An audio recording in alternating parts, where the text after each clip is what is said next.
আল্লাহ রাব্বুল আলামিন আমাদেরকে আজ এই পবিত্র জুমা মুবারকের দিন পর্যন্ত বাঁচিয়ে রেখে নেক আমল করার সুযোগ দান করেছেন এবং আগামী রমজান মাস পর্যন্ত ইনশাআল্লাহ তিনি আমাদেরকে বাঁচিয়ে রাখবেন। এর জন্য রাসূল আকরাম সাল্লাল্লাহু আলাইহি সাল্লাম দোয়া করতেন, আল্লাহুম্মা বারিক লানা ফি রজব ওয়া শাবান ওয়া বাল্লিগনা রমাদান। এভাবে আল্লাহর কাছে দোয়া চাইতেন, আল্লাহ আপনি আমার উপরে বরকত দান করেন, আমাদের উপরে বরকত দান করেন আর রমজান পর্যন্ত বাঁচিয়ে রাখেন, যাতে করে রমজান মাসে আমরা বেশি বেশি নেকি অর্জন করতে পারি। এই যে রমজান মাস আসলে পরে যখন আসতে থাকে তখন মোমেন যারা এরা অত্যন্ত খুশি হয়ে যায়। যারা মোমেন, যারা মুত্তাকিন, এরা কি হয়? খুশি হয়ে যায়, রমজান আমাদের নিকটে চলে আসছে, মারহাবা। সে রোজা রাখবে, জীবনে গুনাহগুলো মাফ করে নিবে, আল্লাহ জান্নাতের মালিক হবে, এই আশায় সে অত্যন্ত উৎফুল্ল হয়ে থাকে। আর যে ব্যক্তি রোজা রাখে না সে টেনশনে পড়ে যায়, আহা আবার রোজা আসলো, না খেয়ে থাকা লাগবে, কত কষ্ট, যদিও চুরি করে খাওয়া লাগবে, সবার সামনে খেতে পারবো না, দোকানঘাটে খেলেও আমাকে পালিয়ে পালিয়ে খাওয়া লাগবে। এই এমন প্রকৃতির কিছু মানুষ সমাজে আছে। এই মানুষগুলো আল্লাহর কাছে কামিয়াবি হতে পারবে না। এই মানুষগুলো আল্লাহর কাছে চোর চোর থাকবে। এমনি যেমন চুরি করে খায়, আল্লাহর কাছে অমনি চোর চোর থাকবে। কিয়ামতের মাঠেও অমনি অবস্থা হবে, আল্লাহ তাআলার সামনে দাঁড়ানোর মতো সাহস তার হবে না। এজন্য আল্লাহ পাকের শুকরিয়া যে আমরা সকলেই মুমিন। এখন থেকে চাচ্ছি, আল্লাহ আপনি রমজান পর্যন্ত আমাদেরকে বাঁচিয়ে রাখেন, রমজান রোজাগুলি যেন পুরাপুরি রাখতে পারি, এমন মন, এমন একটা সময়, সুস্থতা সবই আপনি আমাদের দান করবেন ইনশাআল্লাহ। প্রাণের ভাইরা, আমরা আজকে আলোচনা শুনবো হচ্ছে, যেহেতু রমজান মাস চলে আসছে, এজন্য আমরা আজকে অনেকেই এমন আছি যারা রমজান মাসে একটু বেশি নামাজ আদায় করি। অন্য মাস ছাড়া অন্য মাসে নামাজ আদায় না করলেও রমজান মাসে কিন্তু নামাজ ঠিকই আদায় করি। কেন? রমজান মাস পবিত্র মাস। আমরা মনে করি অন্য মাসে নামাজ আদায় করতে পারি নাই, এ মাসে বাদ দেওয়া যাবে না, অবশ্যই নামাজ আদায় করতে হবে। পানি লাগবে তো খালু, পানির বোতলটা কই? অবশ্যই আমাদের রমজান মাসে রোজা রাখতে হবে, প্লাস নামাজ আদায় করতে হবে। এই জন্য আমাদের মুসল্লি রমজান মাসে বেড়ে যাবে আরও বেশি। শুধু আমাদের মসজিদ বলে কথা না, সারা দেশে সমস্ত মসজিদে রমজান মাসে মুসল্লি বেড়ে যায়, আলহামদুলিল্লাহ। এখন তাদের কিছু কথা বলার জন্য, যেমন তাদের গোসলের ফরজ জানতে হবে, রুজুর ফরজ জানতে হবে, নামাজের সিস্টেমগুলো জানতে হবে, বিভিন্ন বিষয় নিয়ে আজকে আলোচনা করবে ইনশাআল্লাহ। আর সাথে সাথে আনুষঙ্গিক অনেক রকম কথা থাকবে। তো আমরা শুরুতে জানবো হচ্ছে, আল্লাহ তাআলা রব্বুল আলামিন আমাদেরকে কি বলেছেন, এই পবিত্রতা সম্পর্কে আমাদের জানা লাগবে। পবিত্রতা সম্পর্কে আল্লাহ রব্বুল আলামিন আমাদের কি বলেছেন সে বিষয়ে জানা দরকার। দেখেন, আসলে হচ্ছে গোসল ছাড়া কিন্তু মানুষ পবিত্রতা অর্জন করতে পারে না। যদি কোনো ব্যক্তির পরে গোসল ফরজ হয়ে যায়, কোন কোন সময় গোসল ফরজ হয় আমি সেটাও আপনাদের কাছে জানিয়ে দেবো ইনশাআল্লাহ। 5টি কারণে মানুষের পরে গোসল ফরজ হয়ে যায়। সেই কারণগুলো কি কি এটাও আমরা একটু পরে জানব। তো তার আগে আমরা এটা জানি, আল্লাহ পাক বলছেন, ইয়া আইয়ুহাল্লাযীনা আমানু ইযা কুমতুম ইলাস সালাম ফাগসিলু উজুহাকুম ওয়া আইদিয়াকুম ইলাল মারাফিক ওয়া আমসাহু বিরুসিকুম ওয়া আরজুলাইকুম ইলাল কাবাইন ওয়া ইন কুনতুম জুনুবান ফাত্তাহহারু। এই আয়াতগুলো আমরা যে ওযু করি না, এই ওযুর ফরজটা সব এই আয়াতের মধ্যে চলে আসছে। ওযুর ফরজ হচ্ছে 4টা। এই 4টা ফরজগুলো এর মধ্যে আল্লাহ পাক বলে দিয়েছেন। এই আয়াতের মধ্যে আল্লাহ পাক বলছেন, হে ঈমানদারগণ, যারা তোমরা ঈমানদার তোমরা শোনো। কাদের ডেকেছেন? ঈমানদার যারা, তাদেরকে আল্লাহ পাক ডেকেছেন, হে ঈমানদারগণ তোমরা শোনো। কি? যখন ইজা কুমতুম ইলা সালাহ, যখন তোমরা নামাজে দাঁড়াইবা, এমন চিন্তা করবা যে আমি নামাজ আদায় করব, এমন চিন্তা যখন তোমরা করবা। আল্লাহ পাক বলছেন ডেকে কাদের? ইমানদারদেরকে। হে ইমানদারগণ, যখন তোমরা নামাজ আদায় করবা তখন তোমাদের কিছু কর্তব্য আছে। কি আছে? ফাগসিলু উজুহাকুম ওয়াইদিয়াকুম, তখন তোমরা তোমাদের মুখমণ্ডল ভালো করে ধৌত করে নাও। তোমাদের মুখমণ্ডল ধৌত করে নাও। মুখমণ্ডল ধোয়া মানে আপনার যে চুলের গোড়া থেকে থুতনির নিচ পর্যন্ত, এক কানে লতি হতে অপর কানে লতি পর্যন্ত ভালো করে ধোয়া। ঠিক আছে? এরপরে বলছে কি? ওয়াইদিয়াকুম ইলাল মারাফিক, আর কি করো? তোমাদের কনুইসহ ধৌত করো। তাহলে মুখমণ্ডল ধৌত করতে হবে, কনুইসহ ধৌত করতে হবে। এরপরে বলছে মাথা মাসে করো। এরপরে দুই পায়ের টাকনু সহ তোমরা ধৌত করো। এটা হলো আপনার অজুর ফরজ। যদিও আমি পরে বলতেছি, তাহলে দেখেন আল্লাহ রাব্বুল আলামিন বলছেন নামাজ আদায় করতে হলে পবিত্রতা অর্জন করতে হবে। অপবিত্র অবস্থায় নামাজ আদায় করলে হবে না। কিন্তু আসলে আমরা যে কথা আমি প্রায় বলে থাকি, ওদিকে যাচ্ছি না, যে পবিত্রতা বলতে আমরা শুধু বাহ্যিক দৃষ্টি না, আভ্যন্তরীণ বিষয় যেগুলো আছে, আমার বডি দিয়ে সব পবিত্র হতে হবে। আমার হাড্ডি মাংস, আমার যা কিছু আছে সব পবিত্র হতে হবে। নামাজ আদায় করতে হলে যেমন করে বাহিরি পবিত্র লাগবে, সেমন আমার ভিতরে পবিত্রতা অর্জন করতে হবে। তাহলে পরে আমার দ্বারা নামাজ কালাম সব কিছু আদায় করলে আল্লাহ পাক কবুল করবেন। এখন দেখেন, আমরা এখন জানব যে 5টি কারণে গোসল ফরজ হয়। গোসল কোন কোন সময় ফরজ হয় অনেকে আমরা জানি না। 5টা কারণে মানুষের উপরে গোসল ফরজ হয়। 1 নম্বর হচ্ছে স্বামী স্ত্রী মিলন করলে কিংবা অন্য কোনো কারণে জোশের সাথে বীর্য আউট হলে। স্বামী স্ত্রী দুজনে মিলামেশা করছেন, অথবা কোনোভাবে আপনি নিজে ইচ্ছায় বীর্য আউট করেছেন, তো আপনাকে গোসল করতে হবে, গোসল ফরজ। 1 নম্বর। 2 নম্বর হচ্ছে স্বামীর লিঙ্গের শুধু অগ্রভাগ, স্বামীর লিঙ্গের অগ্রভাগ যদি মেয়ের যৌনাঙ্গ ঢুকে, আর যদি নাও ঢুকায় তারপরেও ওই ব্যক্তির পরে গোসল ফরজ। 3 নম্বর, যদি এখানে 2 নম্বরে একটা কথা আছে। 2 নম্বরে হচ্ছে আপনি স্ত্রীর সঙ্গে মেলামেশা করতে গেছেন কিন্তু বীর্য আউট হয় নাই, তারপরেও গোসল করতে হবে। 3 নম্বর, ঘুমন্ত অবস্থায় যদি স্বপ্নদোষ হয়, এটা অনেকেরই হয়ে থাকে, অনেকেরই এমনটি হয়। ঘুমে আসেন, স্বপ্নদোষ হয়ে গেল। ঘুমানো অবস্থায় স্বপ্নদোষ হলে পরে আপনারে কি করতে হবে?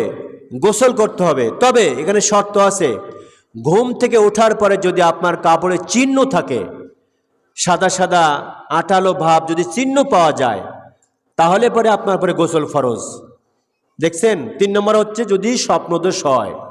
ঘুমের মধ্যে যদি কোনো ব্যক্তি এমনই ভাবে যে আমি মেলামেশা করছি, তাহলে তারপরে গোসল ফরজ। কখন ফরজ? যদি তার লুঙ্গি বা পাজামায় কোনোভাবে আপনার বীর্যুর কোনো দাগ পাওয়া যায়। যদি কোনো প্রকার কোনো সাদা সাদা দাগ থাকে, আঠালো আঠালো দাগ থাকে, তাহলে পরে তার উপরে গোসল ফরজ। আর যদি এই দাগ যদি না থাকে, স্বপ্নে যা দেখেছে কিন্তু গোসল ফরজ হবে না। 4 নম্বর, মহিলাদের হায়েজ শেষ হলে, প্রতি মাসে আমার মা বোনদের একটা রোগ হয়, যেটা সিস্টেম চালু আল্লাহ পাক দিয়েছেন, যেটা হলে পরে নামাজ আদায় করা লাগে না।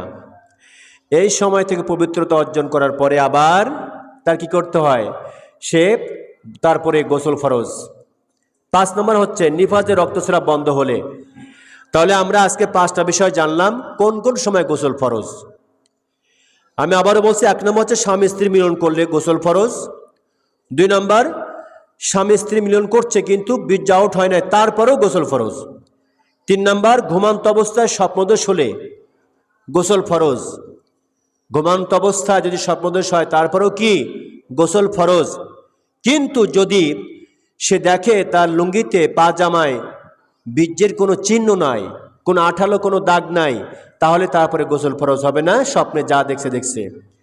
4 নম্বর, মহিলাদের হায়েজ থেকে পাক হওয়ার পরে গোসল ফরজ। আর 5 নম্বর হচ্ছে নিফাজের রক্তস্রাব বন্ধ হলে তারপরে গোসল ফরজ। এই 5টা বিষয় আমরা জানলাম। এবার আসেন আমরা জানবো গোসলের ফরজ কয়টা। আমরা গোসল করি ঠিকই, কিন্তু গোসলের ফরজ কয়টা অনেকে জানি না। আপনি সকালে নেমেছেন গোসল করতে, সকাল থেকে বেলা 12টার আজান পর্যন্ত গোসল করছেন, কিন্তু আপনার গোসল হয় নাই। গোসল কি হয় নাই?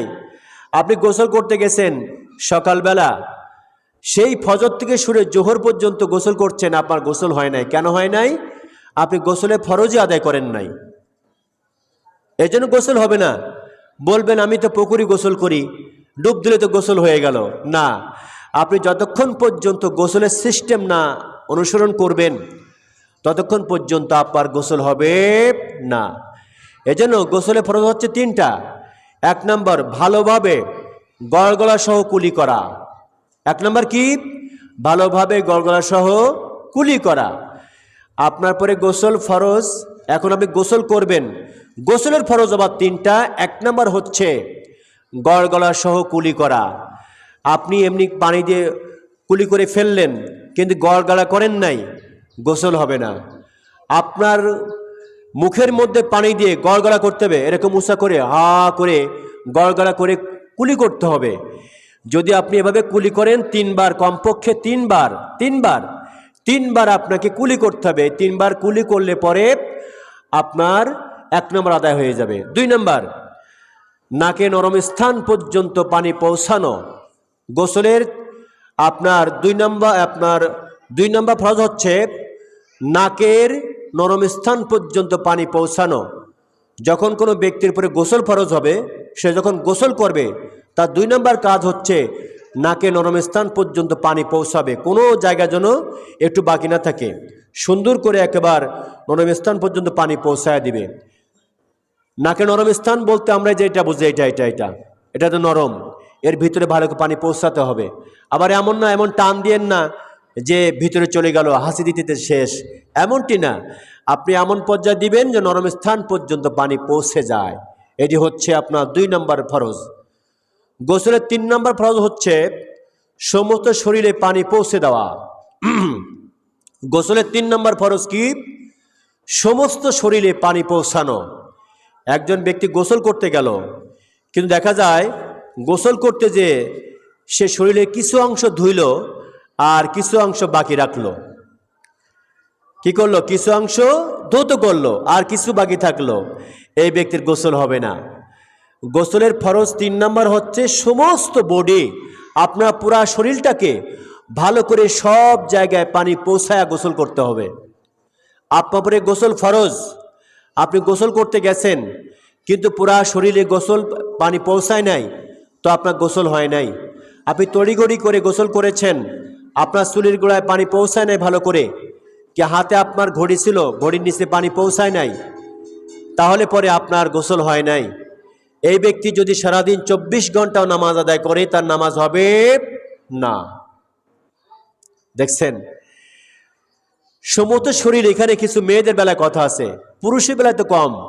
পুরুষের হাতে একটা আংটি থাকতে পারে বা 2টা আংটি থাকতে পারে। পুরুষের আংটিগুলো একটু গোসলের সময় একটু নাড়াচাড়া করবে, গোসল করার সময় নাড়াচাড়া করে পানি পৌঁছে নেবে। হাতে যদি ঘড়ি থাকে ঘড়িতে একটু নাড়াচাড়া করে পানি পৌঁছায় নেবে, না হলে তার গোসল হবে না। মেয়েদের বেলায় মেয়েদের মাথার খোপা যেটা থাকে, মাথার বেনি বা খোপা, এটা ভালো করে ধৌত করবে, এটা খুলে দিবে। খুলে দিয়ে মেয়েদের মাথার গোড়ায়, চুলের গোড়ায় গোড়ায় পানি পৌঁছাতে হবে। অনেক মেয়েরা আছে যে সে নেল পালিশ হাতে ব্যবহার করে, নেলস পালিশ, নখ মালিশ যাকে আমরা বলি, এই নখ মালিশ যে সমস্ত মায়েদের হাতে থাকে, এই সমস্ত মায়েরা 24 ঘন্টা গোসল করলেও গোসল হবে না।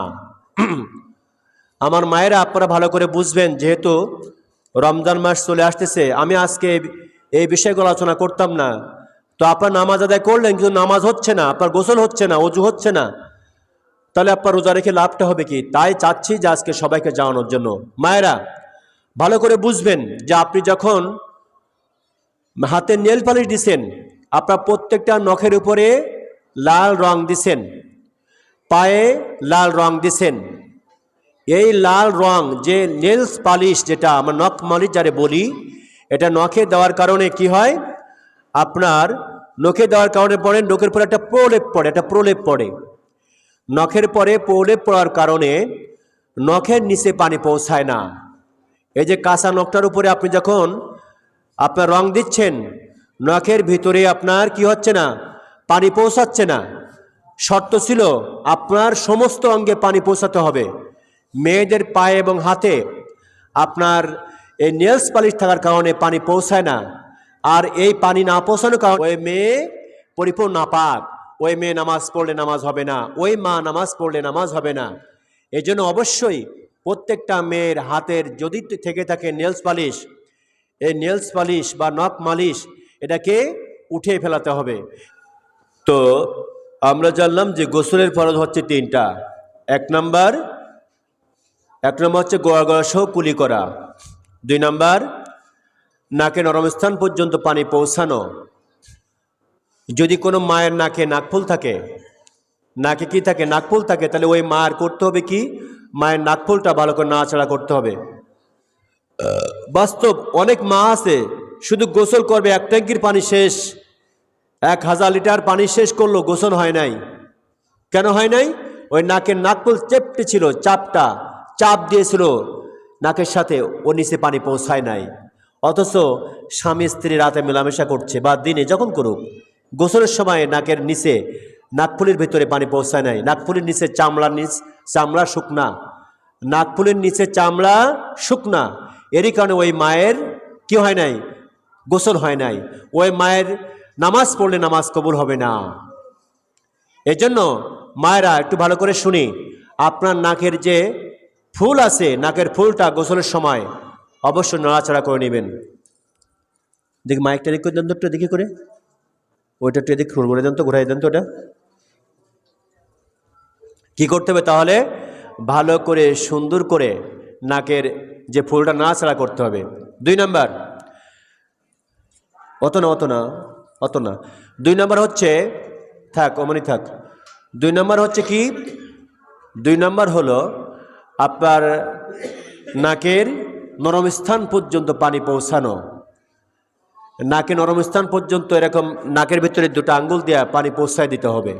3 নম্বর, সারা শরীর ধৌত করতে হবে।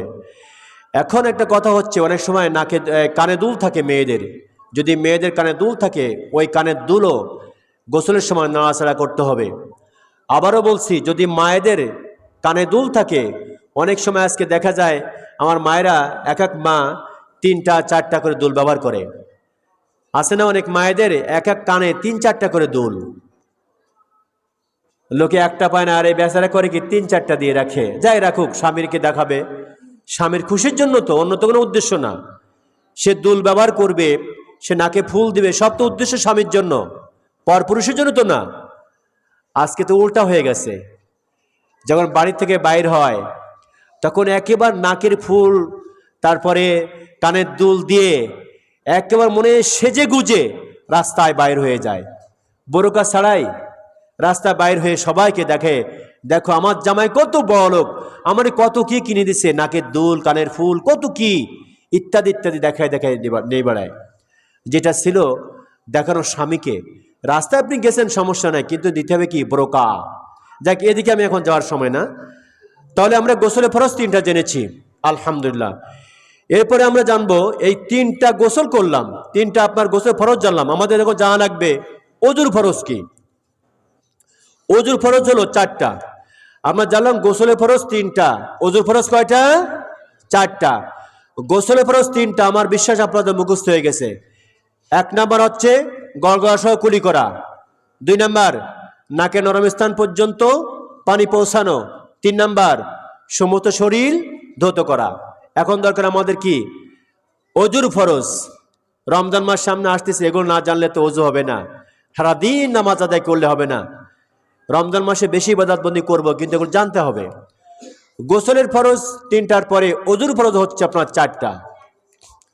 ওযুর ফরজ 4টার ভিতরে 1 নম্বর হচ্ছে সমস্ত মুখমণ্ডল, যে একটু আগে আয়াতায় বললাম আমি, সমস্ত মুখমণ্ডল আমাদের ভালো করে ধৌত করা। এই যে আমি আগে বলেছি, এই যে আমাদের চুল আছে এখানে, এই চুল থেকে শুরু করে এই থুতনির নিচ এক কানে লতি হতে অপর কানে লতি, এটা সুন্দর করে ধৌত করতে হবে। যদি এক জায়গায় শুকনো থাকে আপনার অজু হবে না। অজুর সময় তাড়াতাড়ি এসে 30 সেকেন্ডের মধ্যে অজু করে এসে নামাজে দাঁড়ায় যায়। এতক্ষণ দোকান পাড়ে দাঁড়ায় দাঁড়ায় গল্প করলো, সমস্যা নাই। দোকান পাড়ে চা খেয়ে খেয়ে ওখানে বসে কত গল্প করলো, সমস্যা নাই। সমস্যা হচ্ছে নামাজের টাইম হয়ে গেছে, 30 সেকেন্ডের ভিতরে অজু করে নামাজে দাঁড়ায় যায়। ভাই, নামাজে অজুটা যদি আপনার সহি না হয় আপনি তো নাপাক থেকে যাবেন, আপনার দ্বারা তো নামাজ হবে না। এর জন্য উচিত হচ্ছে কি, আপনার সুন্দর করে আপনাদের অজুর ফরজ যা আছে সুন্দর করে আদায় করতে হবে। 1 নম্বর হচ্ছে সমস্ত মুখমণ্ডল ভালো করে ধৌত করা। 2 নম্বর 2 হাতের কনুই সহ, এই যে আমাদের কনুই আছে না, এই কনুই সহ সুন্দর করে ধৌত করা, ধৌত করা। 2 নম্বর হচ্ছে আপনার 2 হাতের কনুই সহ ধৌত করা। এই 2 হাতের কনুই সহ ধৌত যদি না করেন তাহলে আপনার অজু হবে না। অনেকে দেখবেন তাড়াতাড়ি এসে অজু করে, এখান থেকে কোন পর্যন্ত পানি পৌঁছায় না। এই না পৌঁছানোর কারণে তার অজু হয় না। অথবা তার হাতে আংটি ছিল, ওই আংটির ভিতরে পানি পৌঁছায় নাই, আংটির নিচে চামড়া শুকনা, ওই বেচারার কি অজু হয় নাই।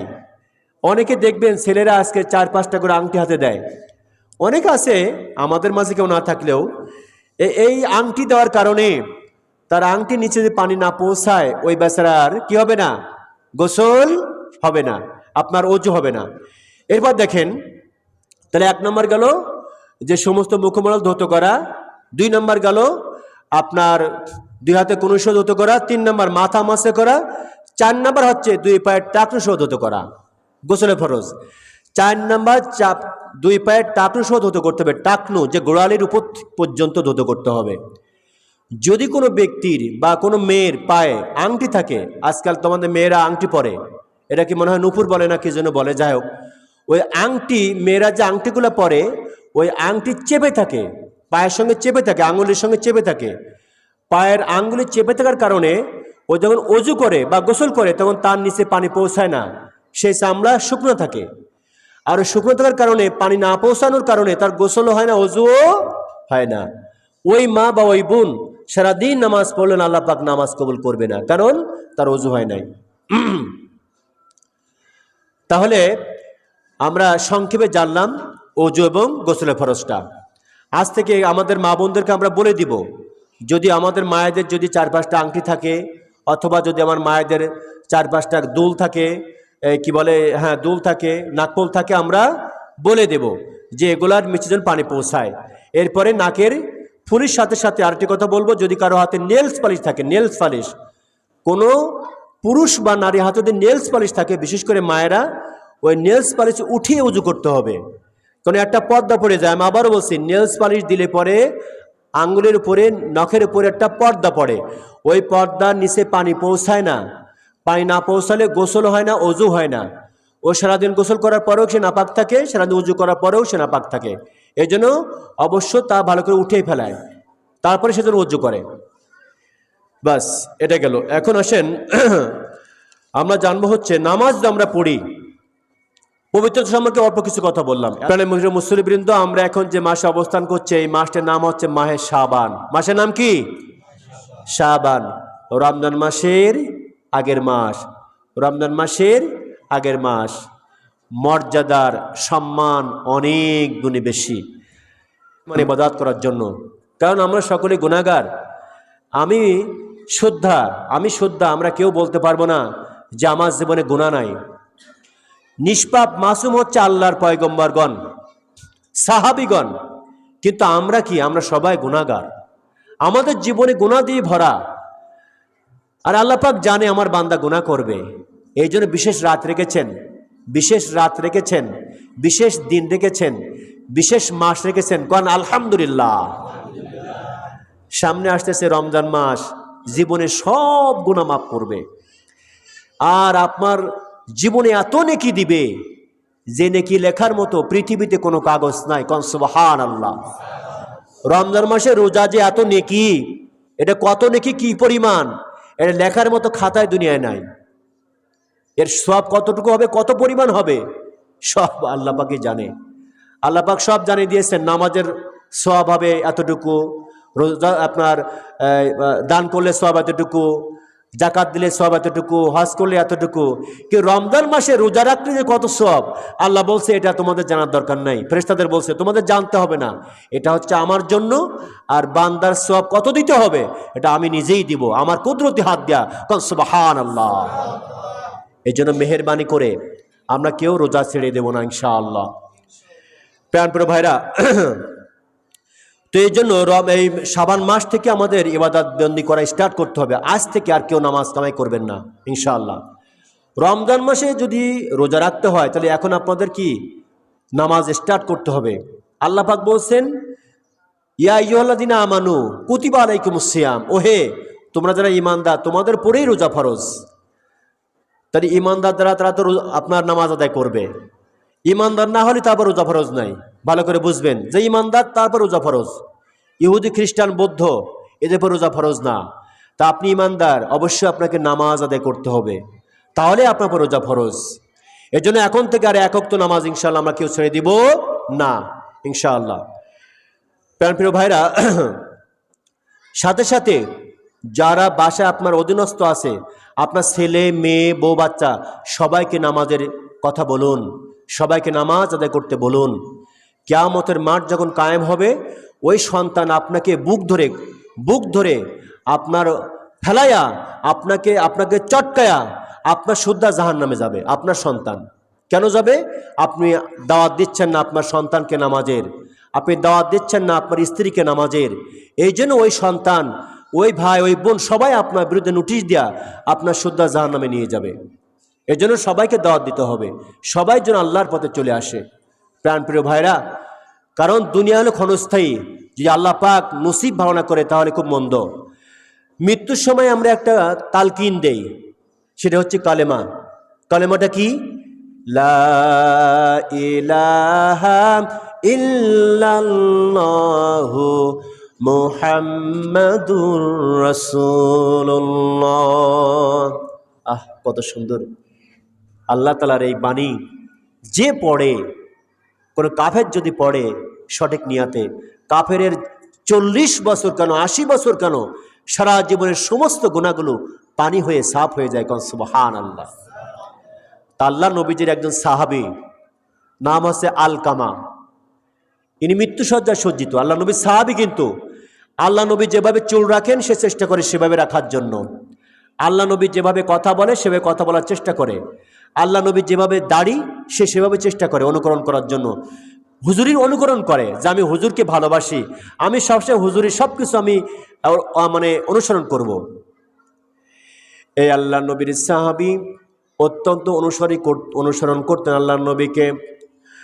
আমার ভাইরা, এই সাহাবীর যখন মৃত্যুর সময় চলে আসলো, মৃত্যুর সময় যখন চলে আসছে, সাথে সাথে ওনার ওয়াইফ ছিলেন, তাড়াতাড়ি করে চলে গেছেন মসজিদের ইমাম সাহেবের কাছে, কারোর দিকে খবর পাঠাইছেন, হুজুর আমার বাসায় আছেন, আমার স্বামীকে একটু কালেমা তালকিন দেন, কালেমা পড়াই দেন, আমার মনে হয় আমার স্বামী আর বাঁচবে না। একথা বলার পরে হুজুর চলে এসেছেন। আমাদের ডাক দেয় না?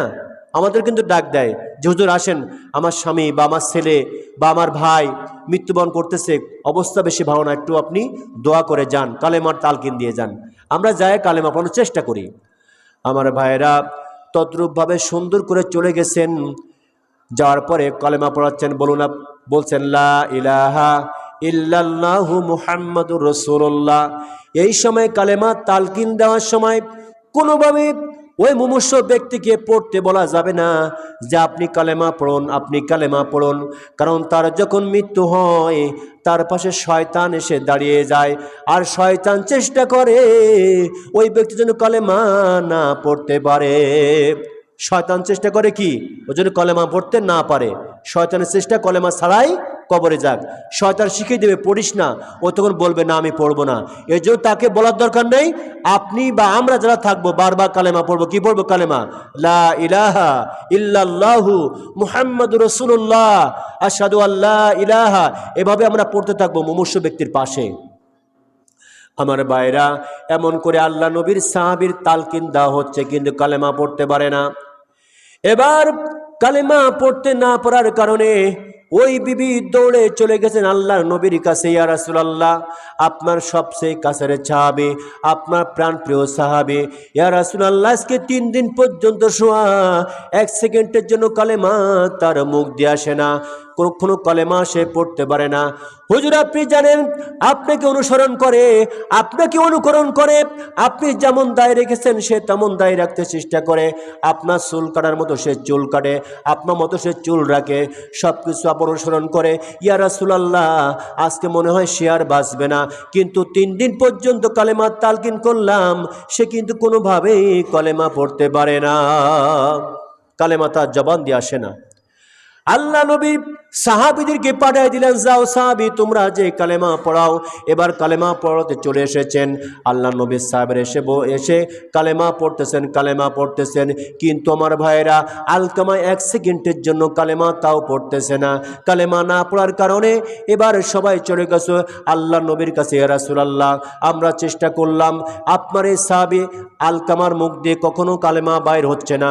আল্লাহ নবী চলে আসলেন বাসায়, ডাক দিয়ে বলছে তারা, বিবিকে, আপনি পর্দার মধ্য থেকে কথা বলুন, থেকে শুনি, আপনার স্বামীকে জীবনে কোনো অন্যায় করেছে নাকি? আমি জানি সে আমার প্রাণ প্রিয় সাহাবী, কিন্তু আমি জানতে চাই তার দ্বারা কোনো খারাপ কাজ হয়েছে নাকি, তার দ্বারা কোনো অসামাজিক কাজকাম হয়েছে নাকি? বলেন না, আমার স্বামী অত্যন্ত ভালো মানুষ, আমার স্বামী অত্যন্ত ভালো মানুষ, সমাজে তার নাম আছে, সবসময় ভালো কাজ করে, 5 ওয়াক্ত নামাজ পড়ে, হজ যাকাত যা যা দরকার সব সে করেছে। ইয়া রাসূলুল্লাহ, আমার স্বামীর দ্বারা কোনো খারাপ কাজ হয় নাই। তোমার শাশুড়ি কি বেঁচে আছে? হ্যাঁ, আমার শাশুড়ি আম্মা বেঁচে আছে, শাশুড়ি আম্মা অসুস্থ। ডাক দিয়ে বলা হলো, ও মা, আপনার সন্তান আলকামা কালেমা পড়তে পারে না, এ বিষয়ে আপনার মন্তব্য কি, আপনার সমস্যা কি, আপনি বলবেন নাকি একটু? বলে, হ্যাঁ বাবা, আমি বলতে পারবো। ও কালেমা পড়তে না পড়ার কারণ অন্য কারণ না, একটাই মাত্র কারণ, সবসময় দেখেছি আপনার সঙ্গে ঘুরে, আপনার সঙ্গে বেড়ায়, নামাজ আদায় করে, সব ঠিক মতো করে, কিন্তু একটাই তার দোষ ছিল বাবা, ইয়া রাসূলুল্লাহ, একটাই তার দোষ ছিল, ও যখন এই বাসায় আসতো, ওর বউ যখন তার সঙ্গে কোনো কথা বলতো, বউয়ের কথা মতো এসে আমার উপরে সে টর্চার শুরু করতো। এই জন্য আমি আলকামার মা, আমি তার উপরে কোনো দিন খুশি হতে পারি নাই। দেখছেন, আলকামার মা বলছে, ইয়া রাসূলুল্লাহ, তার অনেক নেকি থাকতে পারে, সে আকাশ চুম্বে আমল করতে পারে, তার হজ জাকাত সব থাকতে পারে, কিন্তু আমি তার মা, কষ্ট করে তাকে আমি গর্ভে ধরে তাকে মানুষ করেছি, বড় করে বিয়ে দিয়েছি, বউয়ের কথা শুনে সবসময় আমার উপরে রাগ করে, আমাকে ধমক দেয়, আমাকে সবসময় খারাপ ব্যবহার করে আমার সাথে, আমি তারপর নাখোশ, আমি খুশি না। আল্লাহ নবী বুঝতে পারলেন যে আলকামার কালেমা তয়বা মুখে না আসার কারণটা কি। টাইম কত? হ্যাঁ হ্যাঁ 26 বাজে। প্রাণপ্রিয় ভাইরা, আলকামার কথা বলছেন বারবারই, কিন্তু কালেমা পড়তে পারছেন না। কারণটা হচ্ছে কি একটাই, সেটা হচ্ছে মা, তারপর নাখোশ।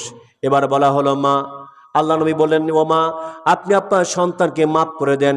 বলে, আমি মাফ করতে পারবো না, আমার সন্তানকে মাফ করতে পারবো না, আমার সন্তান আমাকে এত কষ্ট দিছে, আমি কোনো দিন তার মাফ করতে পারবো না। আমার বাবারা, সংক্ষেপে কথা বলি, এবার আল্লাহর পয়গম্বর বলেন, সাহাবেরা, যাও আশপাশ থেকে শুকনা লাকড়ি নিয়ে আসো, লাকড়ি বুঝেন, কাঠ, শুকনা কাঠ নিয়ে আসো, এই কাঠটা জ্বালাও, এই কাঠ জ্বালাও, আর আলকামার মাকে আমার সামনে হাজির করো।